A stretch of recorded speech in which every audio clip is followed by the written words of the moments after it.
This is the Dollemore Daily, and I'm Jesse Dollemore. It appears as though the attempt to put Donald Trump into the speakership in the House of Representatives is over. It appears as though the attempts to troll the country and the world by placing Donald Trump and nominating and electing him to be Speaker of the House, a position he knows nothing about, have failed. And he is now, as of late last night, endorsed Jim Jordan, insurrectionist extraordinaire, for the position. And the rest of the Republican Party has fallen in line, and they are supporting that choice. I got two things I want to talk about. One is the actual endorsement itself, which is an unhinged statement from Donald Trump on Truth Social.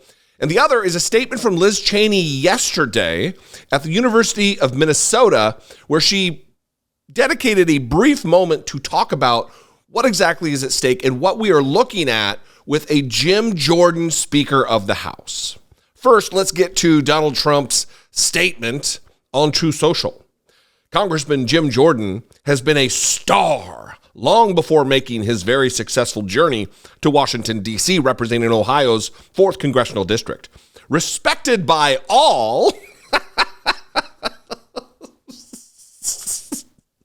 come on, man, respected by all. Well, not all, Donald Trump, not everybody respects little Jim Jordan. Respected by all, he is now chairman of the House Judiciary Committee. As president, I have the honor of presenting Jim with our country's highest civilian award, the Presidential Medal of Freedom. So much is learned from sports, and Jim was a master. While attending Graham High School, he won state championships all 4 years, a rarity, and compiled an amazing 156-1 record. At the University of Wisconsin-Madison, Jim became a two-time NCAA Division I wrestling champion. He won his 1985-86 NCAA championship matches in his weight class. Just what you need in a speaker is this bio. Fantastic. He wrestled good. Let's make him speaker, says Donald Trump. Jim has a master's degree in education from Ohio State University. I'm sure the people who attended the Ohio State University, that is the official name of the university, appreciate him leaving off the, as though there's another Ohio State University. And a law degree from Capital University. He is strong on crime, borders, our military, vets, and Second Amendment. Jim, his wife, Polly, and family are outstanding. He will be a great Speaker of the House and has my complete and total endorsement. I guess as opposed to his complete and partial endorsement. Again, Donald Trump being a dumb shit. There are many reasons why this is bad news. I mean, there's no way Democrats could have seen this coming. There's no way that they should have planned for this. You deal with what you got at the time, and I think they made the right move. I would have been among the Democrats to vote to oust Kevin McCarthy. Let the Republicans deal with their mess. Let them deal with creating chaos and stand aside and watch it take place.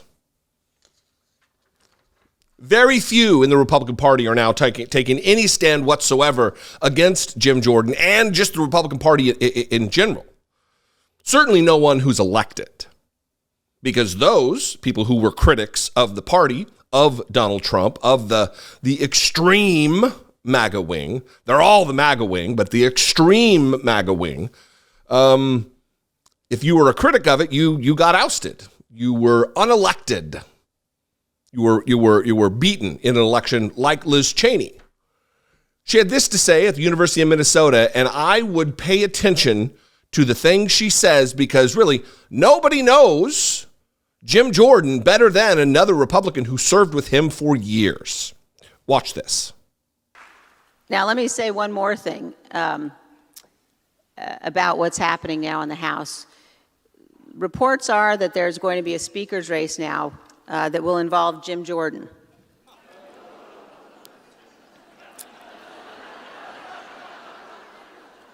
A lot of laughter.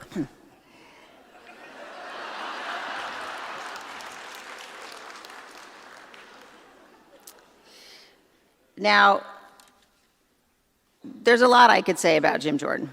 But in all seriousness, Jim Jordan knew more about what Donald Trump had planned for January 6th than any other member of the House of Representatives.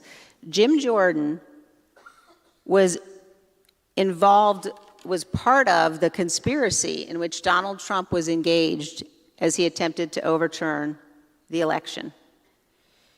Jim Jordan, if you think about the extent to which people have now said, well, it was Speaker Pelosi's fault that Donald Trump's mob invaded the Capitol, that the security wasn't sufficient enough. The person who knew, there were probably more than just Jim, but there was a handful of people, of which he was the leader, who knew what Donald Trump had planned. Now, somebody needs to ask Jim Jordan, why didn't you report to the Capitol Police what you knew Donald Trump had planned? You were in those meetings at the White House.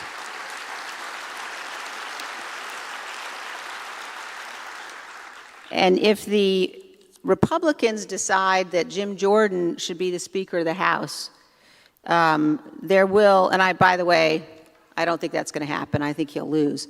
But if they were to decide that, there would no longer be any possible way to argue that a group of elected Republicans could be counted on to defend the Constitution.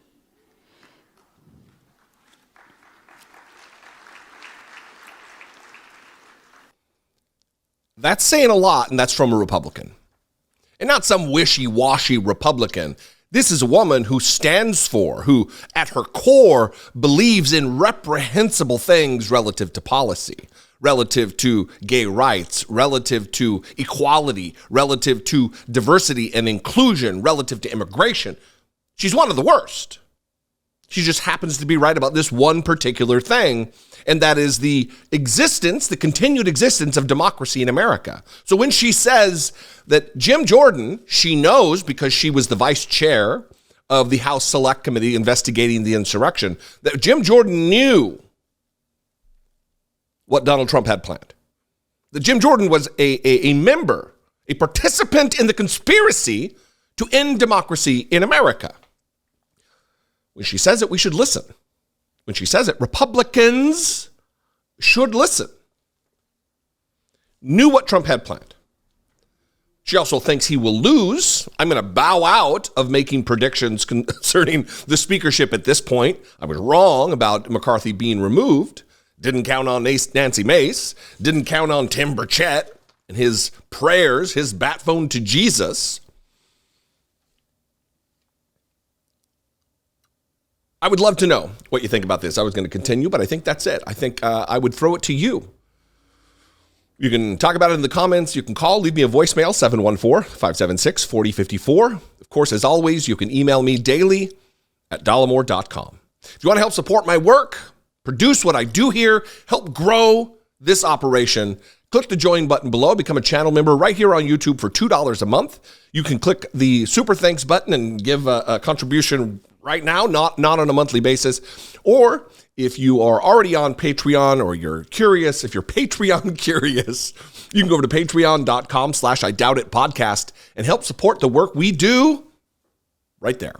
Follow me on social media if that's your thing. I am on Twitter, Instagram, Facebook, TikTok, Threads, all of them, at Dollemore. I'd love to see you there. And we're going to keep following this. This is important. And democracy is still at threat more now than ever going into 2024. I'll see you next time. Until I do, be genuine. Take care of one another.